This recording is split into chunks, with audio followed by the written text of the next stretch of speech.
In the 1860s, she fought the Chiricahua Apaches in the Old West. She daily faced danger and hardship as America's first and only female buffalo soldier.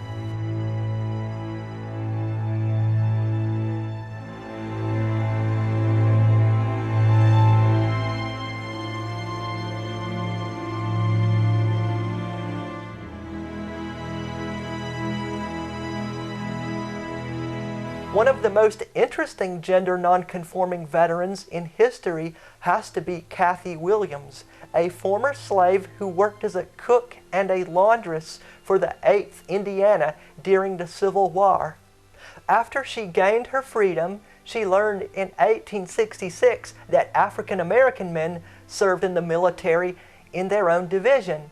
Being the adventurous type and possessing a free spirit, Kathy Williams changed her name to William Kathy and joined the U.S. Army, becoming the first and only female buffalo soldier.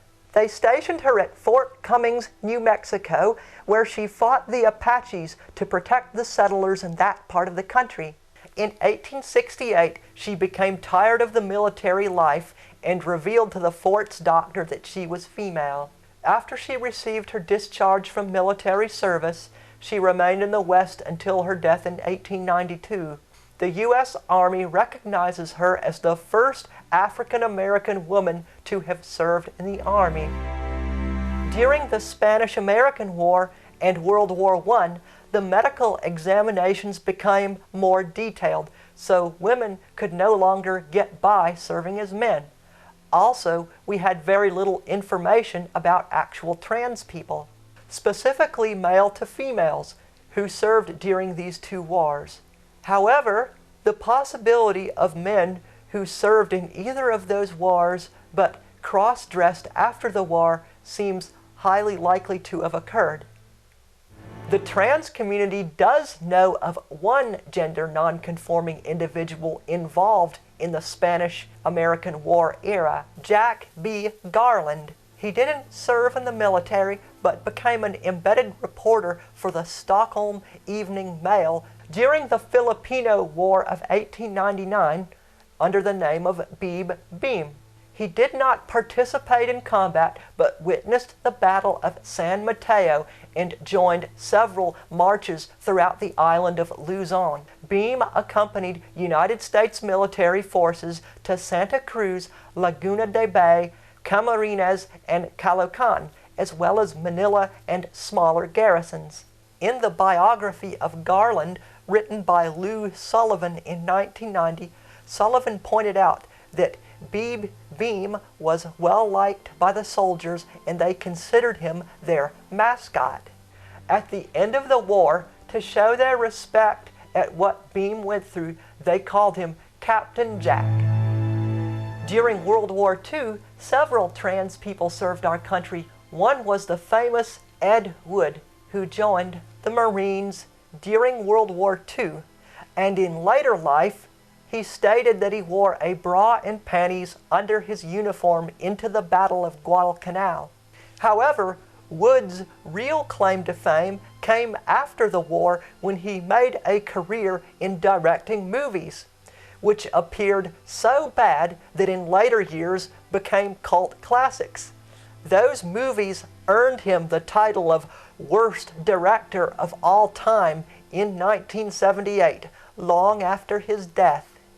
This clip out of Wood's movie Glenn or Glenda will probably seem eerily familiar to many transgender and gender non-conforming veterans. Then came the fateful year of 1941.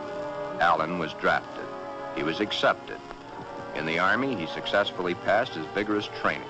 He did not like it, but then there were the weekends for his particular diversions. On his weekend passes, he would go to the nearest town where he had a suitcase checked in a public locker. In the suitcase, he had the things he loved to wear, that which made his body appear to be what his mind believed it was. Then the day of embarkation came. But wherever Allen went, the suitcase was sure to go. Wood spoke from experience. Christine Jorgensen became one of the most famous transgender veterans of all time, being drafted into the Army in November 1945, even though that happened after the Japanese surrendered on August 14, 1945. The Department of Defense considered anyone who entered the military before December 31, 1946, as World War II veterans. Jorgensen made headlines in December 1952 when she arrived in New York from Denmark after her sex change operation, a procedure now referred to as sex reassignment surgery or gender reassignment surgery. She became the first publicly known trans woman and even knocked the testing of the first hydrogen bomb off the front page. One headline read, "Ex-GI becomes blonde beauty." Christine Jorgensen spent time in the entertainment business after she came back from Denmark and became an icon in the trans community.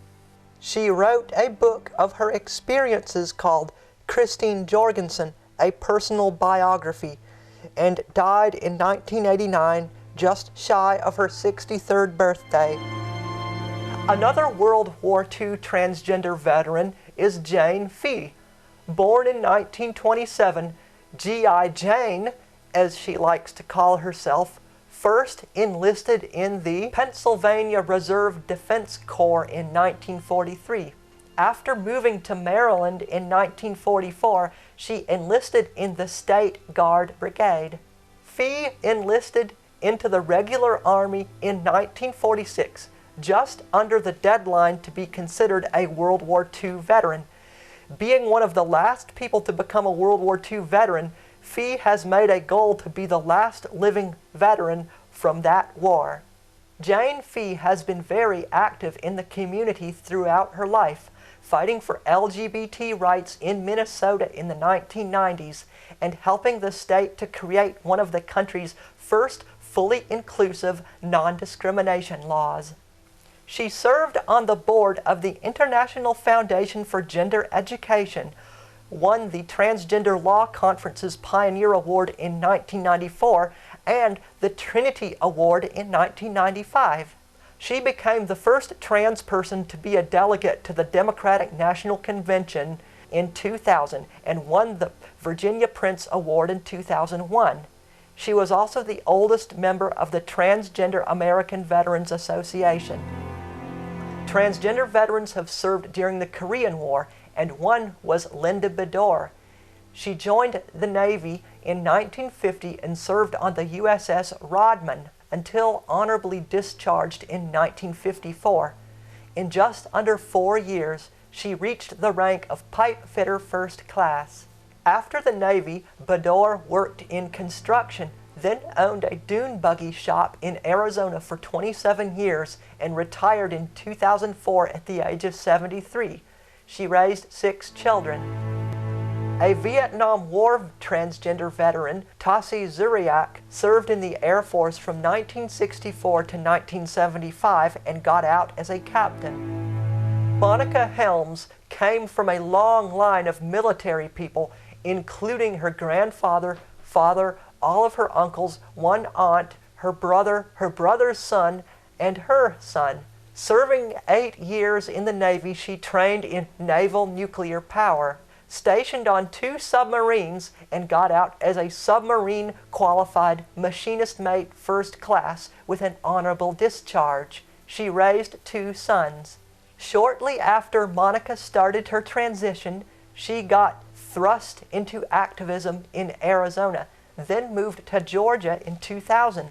In Georgia, she became active locally and nationally and co-founded the Transgender American Veterans Association in early 2003. She created the first transgender pride flag in 1999, won the Trinity Award in 2003, was elected as a delegate to the Democratic National Convention in 2004, and won the Fantasia Fair Pioneer Award in 2011. In 2014, Monica donated the original transgender pride flag to the Smithsonian.